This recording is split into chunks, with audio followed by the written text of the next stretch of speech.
Agora, pessoal, nós vamos vivenciar na prática a criação do usuário e as implicações que vão acontecer naqueles dois arquivos, que é o arquivo PASWD e o arquivo Shadow. Inicialmente, nós vamos criar esse usuário usando a interface gráfica, para que você se familiarize com o processo e, na sequência, nós passaremos para a interface de linha de comando e repetiremos exatamente a mesma operação. Vamos criar um usuário diferente. Um usuário será criado na interface gráfica, um outro usuário será criado na interface de linha de comando. Mas o procedimento será exatamente o mesmo, tá bom? Então vamos lá. Aqui, pessoal, no sistema, eu venho na minha administração e venho aqui na opção usuários e grupos. É aqui onde eu vou criar, pessoal, os usuários e o grupo, perfeito? Então vamos lá, vamos criar adicionar um usuário. O nome do usuário, gente, vamos criar aqui o usuário Alice, tá? O nome dela verdadeiro vai ser Alice Almeida Alencar, tá? Um nome aleatório que comece com A em todas as letras. Qual é o perfil que eu quero dar para esse usuário? Um usuário normal, ele não vai ter nenhum privilégio de administrador, tá bom? A senha que eu vou atribuir a esse usuário, 1, 2, 3, 4, 5, por favor, decore essa senha, 1, 2, 3, 4, 5, tá bom? Feito isso, vamos nas informações de contato. Aqui, gente, algumas informações que muitas vezes são deixadas de lado, mas eu vou preencher para que você possa visualizar onde é que essa informação vai se encaixar. Já te adianto, isso vai ficar encaixado dentro de um campo chamado campo GECOS, que fica dentro do arquivo PASWD. São campos que foram criados especificamente para atender uma demanda da General Electric, aquela companhia, mas que ficaram aí para servir para outras instituições e que na prática hoje terminam sem ser preenchidos. Mas vamos preencher para você ver o impacto disso aqui. Ó. Eu vou colocar aqui, ó, escritório duas vezes. Telefone de trabalho, vamos colocar que o telefone de trabalho vai ser o 9999-9999 e o da residência 0000-0000, né? Quais são os privilégios desse usuário? O que é que ele pode fazer, gente? Eu posso dizer qualquer coisa, compartilhar pasta, conectar a rede sem fio, configurar, e eu vou deixar essas marcações como padrão, até porque elas não vão influenciar no objetivo da nossa aula nesse momento. Outra coisa, pessoal, quando o usuário Alice ele foi cadastrado, já foi criado automaticamente um home, né? Já foi credenciado um home aqui para ele, que eu posso até alterar esse nome se eu quiser, tá? Mas o usuário ele tem que ter um home. Via de regra, até para facilitar a vida do administrador, mantenha o home com o mesmo nome do usuário. Na segunda opção, ele está dizendo qual shell que o usuário vai usar, ou seja, o bash, né? O shell que nós já vimos, que é aquela interface de prompt de comando. E o grupo principal, gente, eu tenho vários grupos já cadastrados no meu computador, perfeito? Então, um desses grupos aqui eu posso utilizar para ser o grupo principal da usuária Alice, ou do usuário Alice, não sei se é homem ou se é mulher. Mas eu vou deixar vazio. Por que é que eu vou deixar vazio? Eu quero mostrar para você que mesmo quando você não indica um grupo principal, o próprio sistema operacional vai criar esse grupo para você. E sabe como será o nome desse grupo? Vai ser o nome do próprio usuário, ok? O usuário Alice será colocado como sendo o grupo principal aqui, ó. Vai ser o Alice. Perfeito? Então vamos seguindo aqui adiante na nossa explanação sobre a criação do usuário. Terminado aqui, dado ok, pessoal, a primeira situação vai acontecer. Provavelmente eu vou receber uma mensagem de erro do tamanho da senha. Então tá aqui, ó, a senha é curta demais. Aqui já é uma política de segurança que nós temos que colocar pelo menos 6 caracteres, tá bom? Então vamos lá nas informações aqui do usuário. Perfeito? Vamos aqui na conta. A senha, vamos acrescentar o numeral 6. Dei uma corrigidazinha aqui no nome, tá, pessoal? Então, vamos criar esse usuário.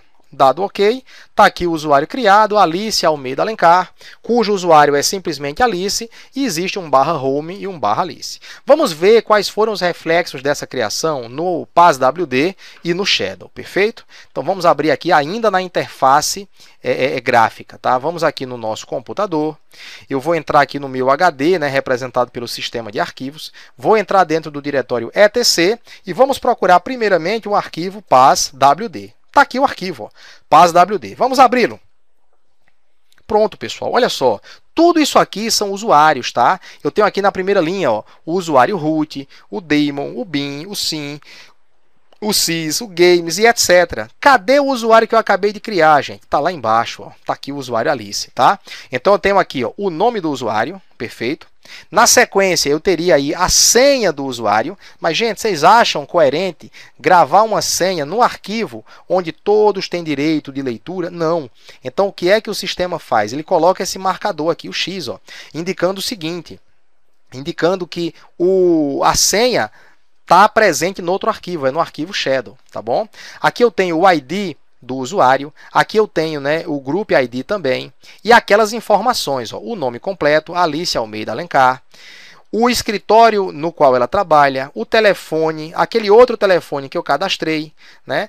Depois eu tenho o home dessa usuária Alice, e na sequência eu tenho também aqui qual é o tipo de terminal que ela vai usar, qual é o shell que ela vai usar, que é o bin/bash. Perfeito? Então aqui, gente, nós temos todas as informações criadas no processo de inserção do usuário no sistema. Perfeito? Vocês vejam que essas informações aqui, elas estão separadas por 2 pontos. A cada vez que você encontrar 2 pontos, ele está separando uma informação do nosso usuário. Dessa forma, pessoal, a estrutura do PASWD se compõe dos seguintes elementos, né? Primeiramente, você tem o nome de login, ok? O nome de login, seguido ou da senha criptografada ou do marcador de posição da senha. No nosso caso, como nós usamos o sistema Shadow, a situação que vai acontecer é a situação do marcador de posição, e o marcador de posição vai estar representado pela letra X, ok? O ID do usuário, ou User ID, é o número pelo qual o sistema vai reconhecer aquele usuário. O Group ID também é padrão, né? O grupo primário, o ID do grupo primário que aquele usuário utiliza, ok? As informações GECOS, que é aquele campo criado para atender às necessidades da General Electric. O diretório inicial, perfeito? O diretório home do usuário, o home, e o shell de login. Essa é a estrutura na sequência apresentada lá no arquivo PASWD. Vamos lá voltar para ele. Então tá aí o arquivo. As informações que nós acabamos de falar estão todas aqui embaixo, relacionadas com o usuário Alice. Entretanto, gente, separados por 2 pontos, nós temos cada um daqueles campos que foram citados. Nome de login, senha criptografada ou marcador, User ID, Group ID, campo GECOS, ou informações GECOS, como queiram falar, né? Representado por aqueles 3 subcampos, o diretório inicial e o shell de login. Perfeito? Da mesma forma, pessoal, que nós percorremos o arquivo PASWD para ver os impactos da inserção do usuário Alice, vamos olhar agora o que é que vai acontecer aqui no arquivo Shadow, ok? Então vamos lá. No arquivo Shadow, nós já temos aqui algumas entradas anteriores que nós não as produzimos, ok? Nenhuma dessas aqui nós fizemos questão de inserir. Só que o último usuário foi justamente aquele que nós inserimos, perfeito? Antes de iniciarmos aqui, eu inseri esse usuário, de iniciarmos o nosso videocurso. E mais adiante, pessoal, nós temos aqui o usuário Alice, perfeito? Que está inserido nesse contexto com essas informações que aqui embaixo se encontram. E qual é a estrutura de cada uma dessas entradas, pessoal? Vamos voltar lá para o nosso PowerPoint. A sequência das informações é essa que se apresenta agora para você. Primeiramente, nós temos o nome de login e a senha criptografada, que na verdade são as 2 únicas informações obrigatórias que devem constar em cada uma das entradas desse arquivo, perfeito? Na sequência, nós temos a data da última mudança de senha, o número mínimo de dias entre a mudança dessas senhas, o número máximo de dias, ou seja, eu não posso nem trocar caso essa informação esteja presente. Eu tenho um período mínimo e um período máximo para que essa mudança de senha ocorra. Nunca antes, nunca depois. O número de dias antecipados para alertar o usuário sobre a expiração de suas senhas, é aquela chatice, né? Sua senha está prestes a expirar, faça a mudança. Então, isso aí é a informação que vai ser jogada para você. E o número de dias após a expiração da senha que a conta será desabilitada, ou seja, passou determinado tempo e a senha expirou e não houve a troca da senha, é sinal de que a conta será desabilitada em função de entender-se que o usuário jamais trabalhará com aquela conta. E uma data, né, que você vai utilizar para expirar a sua conta. Gente, o importante da gente perceber é que existe uma notação de datas no Linux ou no Unix, né, que na verdade origina-se do Unix, que são números grandes. Então, são números grandes que representam o quê? Dias a contar de 1970, a contar de 1º de janeiro de 1970. Essa aqui é a ideia. Vamos olhar agora dentro do arquivo e perceber como é que funciona isso aí. Aqui, pessoal, primeira coisa que nós criamos, ó, usuário Alice, perfeito? Então, nós temos o nome do usuário. A senha criptografada, pessoal, a senha criptografada.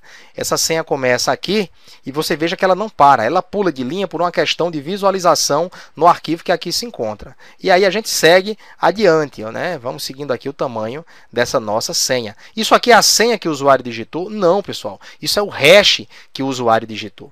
E esse hash é referente a que senha? Lembram da senha que nós digitamos? 1, 2, 3, 4, 5, 6. Nós repetiremos essa senha daqui a pouquinho, tá?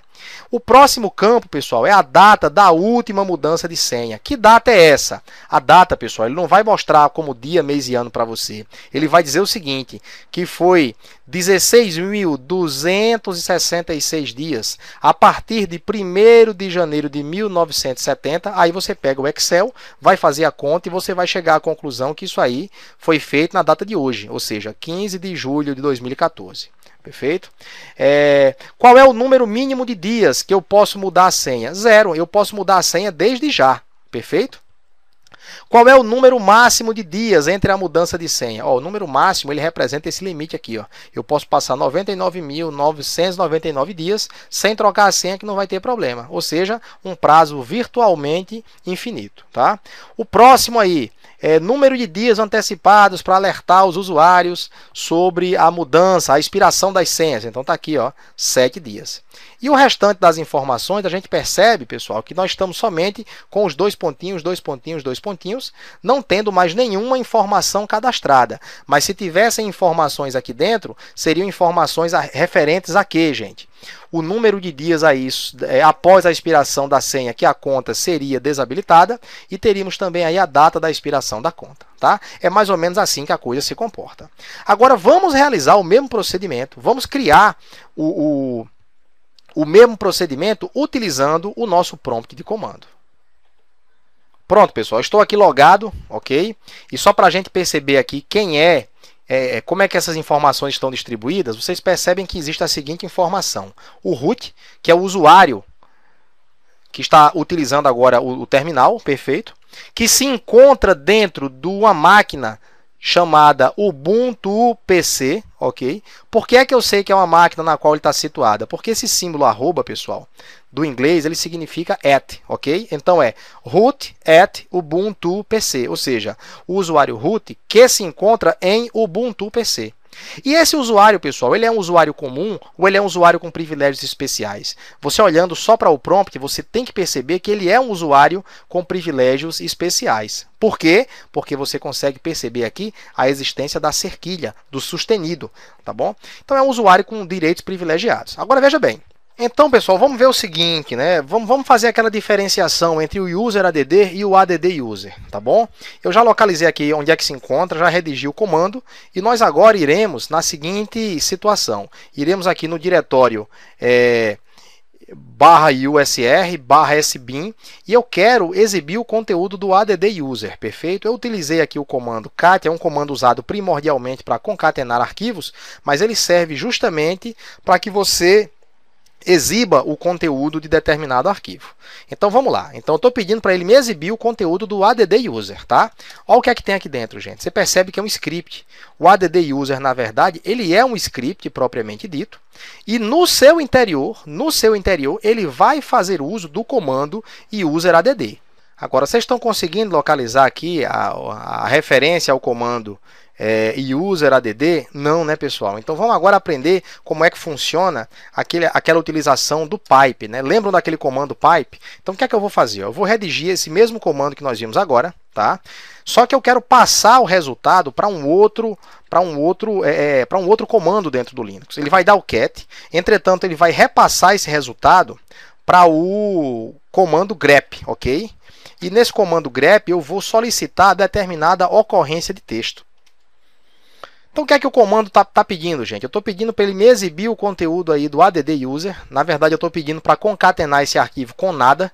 E aí ele vai me exibir o conteúdo do add user. Mas só que eu não quero ver tudo. Isso, que é a exibição do add user, vai ser passado para o comando grep. Lembra daquela comunicação entre os processos no Linux que nós já vimos, que acontece via pipe? Então, ele vai executar essa tarefa que aqui se encontra, vai passar através do pipe, que é esse símbolozinho que aqui se encontra, para o grep, que é outro comando. E o que é que o grep faz? O grep, pessoal, ele vai extrair as linhas, ele vai localizar as linhas dentro desse arquivo que contém a ocorrência user add. É isso que ele vai fazer. Ou seja, se eu, no processo de geração da exibição do add user, eu tiver um arquivo com 1000 linhas, ele vai me trazer como resultado somente as linhas que contêm a ocorrência user add. Perfeito? Vamos ver o que é que vai acontecer. Então tá aí, gente, ó. Então vocês percebam que existe dentro desse script uma série de ocorrências aí que estão sendo trabalhadas para fazer a exibição e a criação do nosso usuário, tá bom? Então vamos fazer uso lá do script para a criação e a gente vai fazer a comparação com o usuário propriamente dito. Então vamos criar aqui o add user Bob. add user Bob. Então, nesse processo, gente, ó, aquele script já rodou, já criou o usuário Bob, atribuiu o usuário Bob ao grupo de GID 1002, que é o grupo Bob também, perfeito? Adicionou o novo usuário Bob a esse grupo, percebam a diferença. Ó. No início, ele aqui nessa linha, ele criou o usuário, criou o grupo e aqui uniu um ao outro. Ele pegou o usuário Bob, tá? E jogou dentro do grupo Bob, tá? Criou também, pessoal, o home, né? /home /Bob, tá aqui a informação, perfeito? Tá aqui a informação. E aí, nesse contexto, ele automaticamente já copiou os arquivos de /etc /skel. Só a título de conhecimento, apesar de não ser o nosso foco agora, o que é esse /etc /skel? É uma pasta, é um diretório que contém determinados arquivos que devem ser disponibilizados a todo usuário criado. Então, o que é que acontece? Nesse processo de criação do usuário, o sistema vai dentro desse diretório, dá um Ctrl+C em tudo que tem dentro e já dá um Ctrl+V. Ele copia do diretório Skel e cola dentro do home daquele usuário para que ele possa fazer uso dessa estrutura previamente programada. Então vamos lá, pessoal. Agora o Bob está pedindo aqui para ele a senha para o usuário Bob. Lembram qual foi a senha que nós usamos lá para a nossa usuária Alice? Então foi 1, 2, 3, 4, 5, 6. Acabei de digitar. Você pode não estar vendo aí, mas está sendo digitado. Novamente, 1, 2, 3, 4, 5, 6. Ok? A senha foi atualizada com sucesso e ele agora, pessoal, está preenchendo o campo GECOS. Aquilo que nós vimos lá em formato de janela está acontecendo em formato agora de linha de comando. Então, o nome completo dele vai ser Bob Bernardo Baird. Ok? Sempre com a letrinha B. Né? Qual é o telefone da residência dele? Vai ser o número par agora, aqui, 222-22222. Qual o telefone do trabalho? 5555-5555. Perfeito? Qual é o telefone da residência dele? Sei lá, vamos colocar aqui o 1111-1111. Outro, não vou preencher. Essa informação está correta? Aí ele vai me colocar aqui um S maiúsculo e um N minúsculo, indicando o seguinte: se eu teclar Enter, a resposta default é o sim, é o yes, tá bom?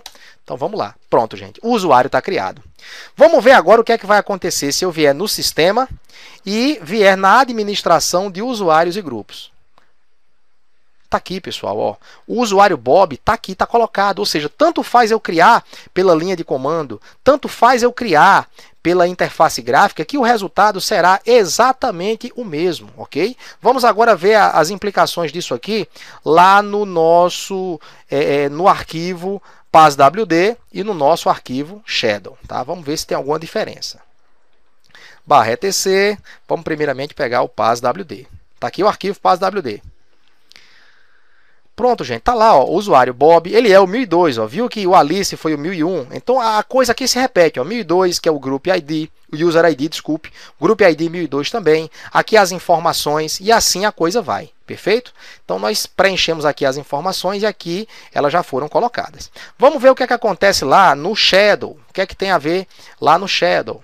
No Shadow, pessoal, a gente percebe que as informações também foram preenchidas. Está aqui o Bob, ó. Tudo aqui para baixo é a informação do Bob.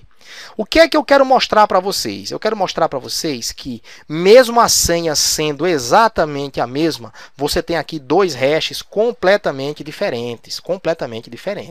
Vamos dar uma olhadinha aqui, ó. Primeiro, vamos marcar aqui o hash da senha da Alice. Está aqui, ó. Esse é o hashzão da senha dela. Que foi qual senha? 1, 2, 3, 4, 5, 6. E aqui, pessoal, nós temos a senha do Bob. Tá? Começa igualzinha, com aquele cifrão, meia dúzia cifrão, indicando qual é o algoritmo utilizado no processo de construção do hash. Mas o restante é completamente diferente, perfeito? Senhas iguais, usadas por usuários diferentes, que geraram hashes completamente diferentes, tá bom? As demais informações serão praticamente as mesmas, por quê? Porque são definidas na política de utilização aqui do nosso sistema operacional, que é a quantidade de dias, o dia em que foi inserida a senha e etc. E tudo isso aqui é uma notação que se relaciona com aquela numeração que nós temos do Unix, ou seja, a quantidade de dias corridos a partir de 1º de janeiro de 1970. Perfeito? Então é isso, gente. Criamos dois usuários, mostramos que a criação pode ser feita tanto numa tela gráfica como também numa interface de linha de comando, mas as implicações vão sempre acontecer aonde, gente? Aonde? No arquivo PASWD e no arquivo Shadow. Perfeito? Daqui a pouco nós retornaremos com o processo de manipulação de usuários no Linux.